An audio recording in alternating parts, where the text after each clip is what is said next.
வணக்கம். கலாம் ஆண்டு 5 நாள் 63 செவ்வாய்க்கிழமை டிசம்பர் 17, 2024. இன்றைய நம்பிக்கை செய்திகள். 2 வட்டங்களின் மையம் ஒன்றானால் மோதல் இருக்காது. 2 வட்டங்களின் மையம் வேறுபட்டால் மோதல் வரும் என்ற அனுபவத்தின் செய்தியாக லட்சிய சமுதாயத்தை கட்டமைப்பது என்ற ஒரு செயல்பாடே மையம்.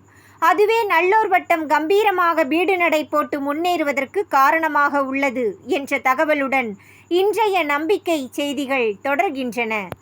நம்பிக்கை செய்திகளுக்காக சென்னையிலிருந்து தயாநிதி. உள்ளாட்சியின் வளர்ச்சிக்கு நல்லோர் வட்டத்தின் பாராட்டத்தக்க செயல்பாடு வியப்பளிக்கிறது. மத்திய அரசு மேனாள் ஊரக வளர்ச்சித்துறை செயலர் உயர் திரு மீனாட்சி சுந்தரம் அவர்கள் பேச்சு. யங்ஸ்டர்ஸை டெவலப் பண்ணுறீங்க, அவங்களுக்கு ஒரு தைரியத்தை கொடுக்குறீங்க, அது ரொம்ப முக்கியம். என்னால் செய்ய முடியும் அப்படின்னு அதுதான் உங்களுடைய பேசிக் பாயிண்ட்டு. என்னால் செய்ய முடியும்னு அவங்களுக்கு ஒரு தைரியத்தை கொடுத்து நீ ஆரம்பி, நீயே பண்ணு, நீயே அங்கே போய் பேசிப்பாரு, அது நல்லது. கோவையில் வட்டார வளர்ச்சி அலுவலர்கள், நம்பிக்கை பஞ்சாயத்து தலைவர்கள் இணைந்த 2 நாள் முகாமின் 2ஆம் நாளும் கலந்து கொண்ட தமது நிறைவு உரையில் மேனாள் மத்திய அரசு ஊரக வளர்ச்சித்துறை செயலர் திரு மீனாட்சி சுந்தரம் வியந்து பாராட்டினார். திட்டமிட்டபடி 2ஆம் நாள் முகாம் காலை சிற்றுண்டிக்கு பிறகு சரியாக 9 மணிக்கு நாட்டு வாழ்த்துடன் தொடங்கியது. தொடக்க நிகழ்வாக ஒருவரையொருவர் நன்கு புரிந்து கொள்ளும் வகையில் ஒவ்வொருவரும் முகாமில் மற்றவர்களிடம் 24 வகையான தகவல்களை கேட்டு அவர்களது திறன் மற்றும் சாதனைகளை அறிந்து கொள்ளும் நிகழ்வு எதிர்பார்த்தபடியே சிறப்பாக அமைந்தது. அடுத்தது சென்னை சில்க்ஸ் திரு ஜோகராஜ் அவர்களின் உற்சாக ஆட்டம் பாட்டம். அடுத்ததாக உள்ளாட்சி நிர்வாகம் பற்றி உள்ளாட்சி தலைவர்களின் பலவிதமான கேள்விகளுக்கு வட்டார வளர்ச்சி அலுவலர்கள் விளக்கம் அளித்தனர். அடுத்த நிகழ்வாக அருவின் அருவி நிர்வாக சிக்கல்களும் தீர்வும் என்ற தலைப்பில் நடைபெற்றது. தன்னாட்சி நந்தகுமார் இந்த நிகழ்விற்கு தலைமை வகித்தார். ஊராட்சி மன்ற தலைவர் திருமதி வனிதா வேணுகோபால் நிகழ்வினை தொகுத்தளித்தார். கோவை மாவட்டம் குமாரபாளையம் ஊராட்சி மன்ற தலைவர் செல்வி நிர்மலா அவர்களுக்கு வழிகாட்டி பரிசு வழங்கப்பட்டது. அடுத்த காலை 11:11 மணிக்கு உலக அமைதிக்காக 1 நிமிட அமைதி கடைபிடிக்கப்பட்டது. தேநீர் இடைவேளைக்கு பிறகு GPDP திட்டமிடல் பற்றி பேராசிரியர் பழனித்துறை அவர்கள் விளக்கம் அளித்தார். அதனைத் தொடர்ந்து மத்திய அரசு மேனாள் ஊரக வளர்ச்சித்துறை செயலர் உயர் திரு மீனாட்சி சுந்தரம் அவர்கள் சிறப்புரையாற்றினார். பகல் உணவு இடைவேளைக்கு பிறகு திரு இளையராஜா அவர்கள் லட்சிய சமுதாய கட்டமைப்பில் செம்மை இல்லம் பற்றி விளக்கினார்.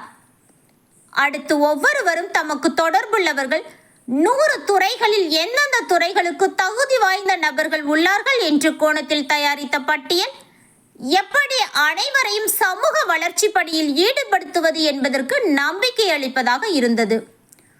தமிழக வரலாற்றில் முதன் முறையாக ஊராட்சி மன்ற தலைவர்கள், வட்டார வளர்ச்சி அலுவலர்கள் மற்றும் சமூக பொறுப்பாளர்கள் ஒன்றிணைந்து ஆக்கப்பூர்வமாக 2 நாள் அமர்ந்து கலந்தாலோசித்ததின் சாரமாக 10 அடிப்படையான கருத்துக்கள் பட்டியலிடப்பட்டன. தமிழகத்தில் நல்லோர் வட்டத்தின் உள்ளாட்சி தலைவர்கள் துறையின் மாநில பொறுப்பாளராக கோடங்கிபாளையம் ஊராட்சி மன்ற தலைவர் திரு காவி பழனிசாமி பொறுப்பேற்றார்.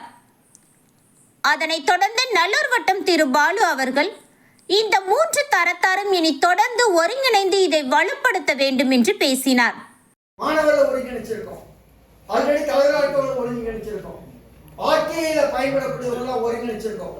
இவங்க எல்லாத்திலும் 100 துறைகள்ல ஒவ்வொரு துறையா இந்த மாதிரி ஒருங்கிணைச்சிருக்கோம். இதெல்லாம் சேரும் பொழுது அது அப்படி சேர்ந்தது தான் கடந்த அக்டோபர் மாதம் 15ஆம் தேதி சென்னையில் 1000 பேர் சொல்லிட்டோம்.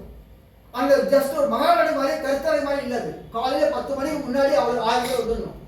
சாயந்தரம் 5 மணி வரைக்கும் 1000 பேர் ஒன்றா இருக்காங்க. எல்லா துறையை சார்ந்தவங்க இருக்காங்க. அத்தனை துறையை சார்ந்தவங்க மேலே ஏற்றணும்.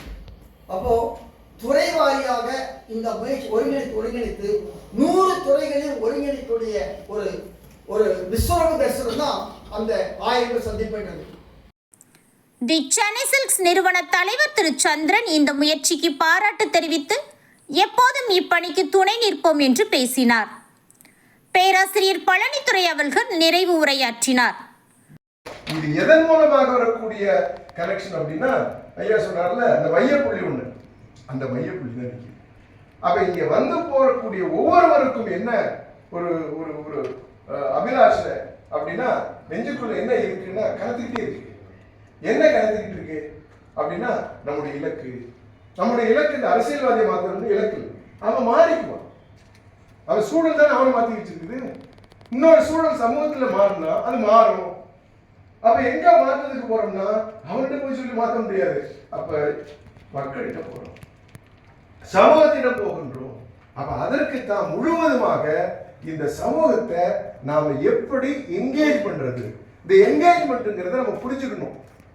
ஒரு எல்லா நிகழ்ச்சிகளுக்கும் வந்து ஒரு செயலமைத்தால் போல ஒரு நிகழ்ச்சி ஊராட்சி தலைவர்களுக்கு இது வந்து நீண்ட நாள் ஒரு அதாவது இந்த குறைகளை கேட்கறதுக்கு இருக்காங்களா அப்படின்ற ஒரு சாகம் வந்து இன்னைக்கு வந்து அது ஒரு விடியலை நோக்கி இன்னைக்கு டிராவல் பண்ணியிருக்கு. உண்மையிலே மகிழ்ச்சி. அப்போ அதுக்கான முயற்சிகள் செஞ்ச எல்லாத்துக்குமே ஆன்சர் இருக்கு, எல்லாத்தையுமே முடியும்ன்றத இந்த 2 நாளா நம்ம நடந்துகிட்ட ஆய்வுல இருந்து தீர்க்கமா தெரிஞ்சுக்கிட்டேன். அந்த முயற்சிக்கான வழிகள் வந்துதான் இந்த 2 பதிவேடுன்றது எனக்கு தெளிவா புரியுது. இத வந்து நான் ஊர்ல போய் செய்யணும். அந்த அறிவின் அருவி இது வந்து எனக்கு ரொம்ப பிடிச்சி நான் ரொம்ப உணர்ந்த விஷயம். இதுல நான் எழுதி வச்சிருக்கேன். நிறைய பிரச்சனைகள் இப்போது துறையின் மீது நிறைய கோவம் உண்டு. அரசு அலுவலர்கள் மீது அரசு நிறைய நல்ல அலுவலர்கள் கூட நான் பணி செஞ்சிருக்கேன். அதனால தான் நான் நிறைய விஷயங்கள் செஞ்சிருக்கேன். நான் நிறைய பிரச்சனைகளை கொண்டு வந்தேன், பல விஷயங்களை சொல்ல முடியல. பட் நான் அவங்கள பார்க்கும்போது நான் எப்படி பார்க்குறேன்னா, நான் புலம்புற மாதிரி அவங்களும் புலம்பிட்டு தான் இருக்காங்க அப்படின்னு சொல்லிட்டு. ஸோ 2வது விஷயம், நான் ஒரு தலைவராக இந்த துறையில் ஏற்படுத்த வேண்டிய மாற்றத்தை வந்து நான் எப்படி பார்க்குறேன்னா, நான் ஒரு பிடியின் கீழே நிற்கிறேன் அப்படிங்கிறது எனக்கு புரியுது. ஸோ இங்கேருந்து இந்த புலம்பலுக்கெல்லாம் தீர்வு இங்கே கிடைக்கும், இங்கேருந்து ஒரு ரெக்கமெண்டேஷன் போகும் அப்படின்னு நினச்சி வந்தேன். ஆனால் இது என்ன சொல்லியிருக்காங்கன்னா, தீர்வு உங்கள்கிட்ட தான் சிவராசு இருக்கு, நீ தான் ஓடணும்னு சொல்லியிருக்காங்க. நான் ஓட தயாராக இருக்கேன். அதோட நமக்கு கிடைக்கக்கூடிய அரிதானக்கூடிய நம்மளுக்கு மாவட்ட ஆட்சியர் மிகப்பெரிய ஒரு பொறுப்புல அறிவார்ந்தவர்களை ஒரே இடத்துல நம்மளோட இந்த மாதிரி இந்த 5 ஆண்டுகளத்துல வேஸ்டா போயிருக்கோம். இங்க வந்த பிறகுதான் தோணுது, இவ்வளவு பெரிய அறிவார்ந்தவர்களோட நம்மளுக்கு ஒரு வாய்ப்பை நமக்கு இந்த நேரம் கொடுத்திருக்கு இந்த 2 நாள். இறுதியாக அரங்கூர் ஊராட்சி மன்ற தலைவர் திரு ராஜா மகிழ்ச்சி உரையாற்றினார்.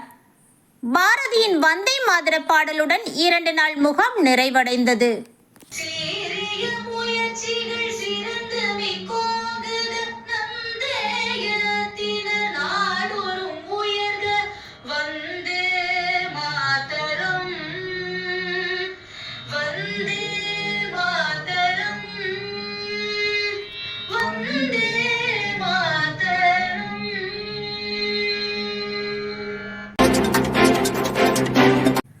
முகாமில் துளி துளியாக சில தகவல்கள். குப்பை மேலாண்மை துறை சார்பான தகவல். உணவு சாப்பிட்ட பிறகு கடந்த முகாம் போலவே இம்முகாமிலும் தட்டுடன் இலையும் கழுவி குப்பை தொட்டியில் போடப்பட்டது.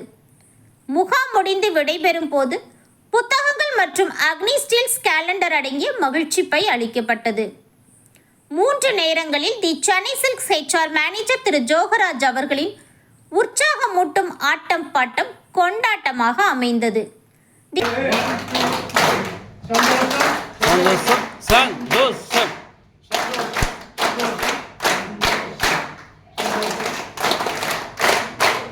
சென்னை சில்க்ஸ் நிறுவனம் இம்முகாம் நடைபெற பொறுப்பேற்றுக் கொண்டு தங்கும் வசதி, உணவு, அரங்கம் என்று அனைத்தையும் மிகச் சிறப்பாக செய்திருந்தது குறிப்பிடத்தக்கது.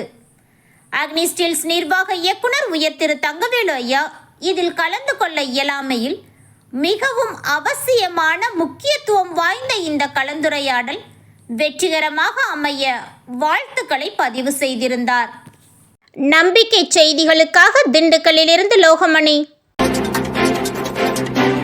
லட்சிய சமுதாயத்தை கட்டமைக்கும் பயணம். தர்மபுரி மண்டல பொறுப்பாளர் பிரபு. தர்மபுரி கிருஷ்ணகிரி மாவட்டத்தில் டிசம்பர் 12, 2024 அன்று நல்லூர் வட்டம் தர்மபுரி மண்டல பொறுப்பாளர் பிரபு தர்மபுரி கிருஷ்ணகிரி மாவட்டத்தில் சமூக பொறுப்பாளர்களை சந்திக்க பயணம் செய்தார்.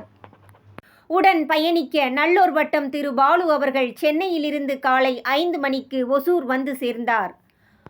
காலை 7:30 மணிக்கு மண்டல பொறுப்பாளர் பிரபு வீட்டில் பயணம் தொடங்கி கிருஷ்ணகிரி மாவட்டம் ஆவத்துவாடி கிராம ஊராட்சிக்கு காலை 9 மணிக்கு சென்றடைந்தனர். அங்கு ஊராட்சி பிரதிநிதிகள் முகாமில் பயிற்சி பெற்ற திரு சேகர் தன் கிராமத்தில் குழு ஒன்றை உருவாக்கி அவர்களுடன் வருகைக்காக காத்திருந்தார். அவர்கள் 3 கிராமங்களில் இருந்து வந்திருந்தனர்.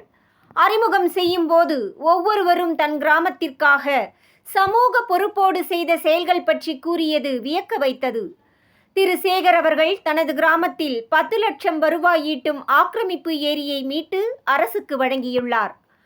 மாதேசன் அவர்கள் தனது கிராமத்திற்கு 3000 மரக்கன்றுகள் 5000 பனை விதைகள் நட்டது குறிப்பிடத்தக்கது.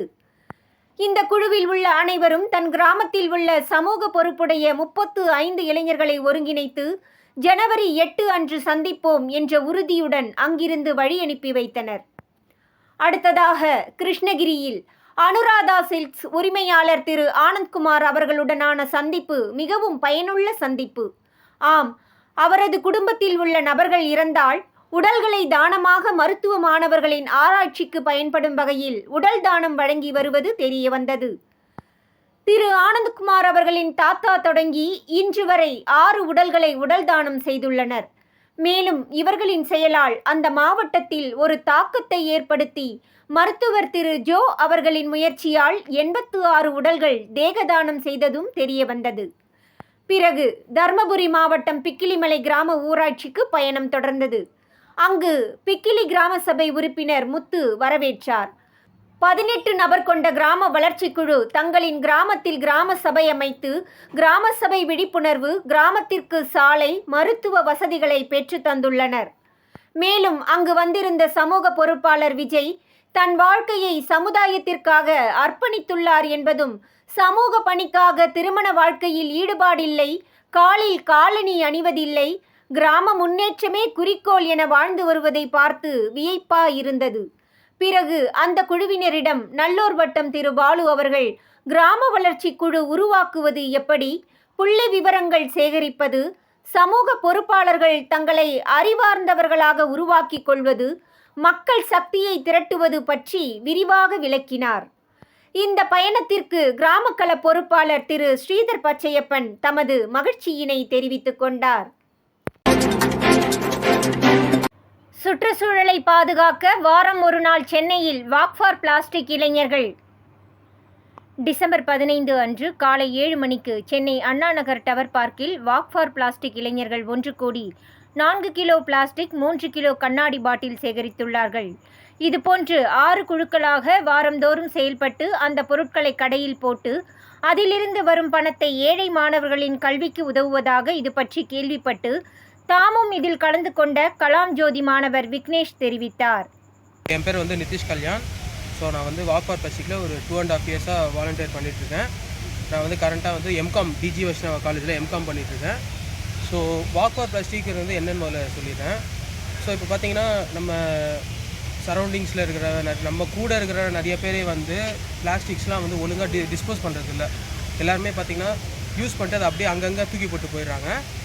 ஸோ அந்த மாதிரி தூக்கி போடுற பிளாஸ்டிக்ஸை நாங்கள் எங்கள் வாக் ஃபார் பிளாஸ்டிக் என்ஜிஓ மூலமாக ஒரு டீம் மாதிரி வச்சு சாட்டர்டே சண்டேஸில் இது பண்ணி கீழே லிட்டராகி கிடக்கிற பிளாஸ்டிக்ஸ் எல்லாம் கலெக்ட் பண்ணுறோம். அதுக்காக நாங்கள் ஒரு பக்கம் அவேர்னஸ் க்ரியேட் பண்ணிட்டு இருக்கோம். அதே சமயம் கலெக்ட் பண்ணுற பிளாஸ்டிக்ஸ்லாம் நாங்கள் ரீசைக்கிளுக்கு அனுப்புகிறோம், ரீசைக்கிள் பண்ணுறதுக்கு. ஸோ அதுலேருந்து வர மணி பார்த்திங்கன்னா அதாவது வேஸ்ட் மேனேஜ்மெண்ட் செயின்லேயே ஃபினான்ஷியலி லோவாக இருப்பாங்க. ஸோ அவங்களோட சில்ட்ரனோட எஜுகேஷனல் பர்பஸ்க்கும் பேசிக் பர்பஸுக்கும் அந்த மாதிரி யூஸ் பண்ணிட்டு இருக்கோம். நம்பிக்கை செய்திகளுக்காக சென்னையிலிருந்து தயாநிதி. இத்துடன் இன்றைய நம்பிக்கை செய்திகள் நிறைவடைந்தன.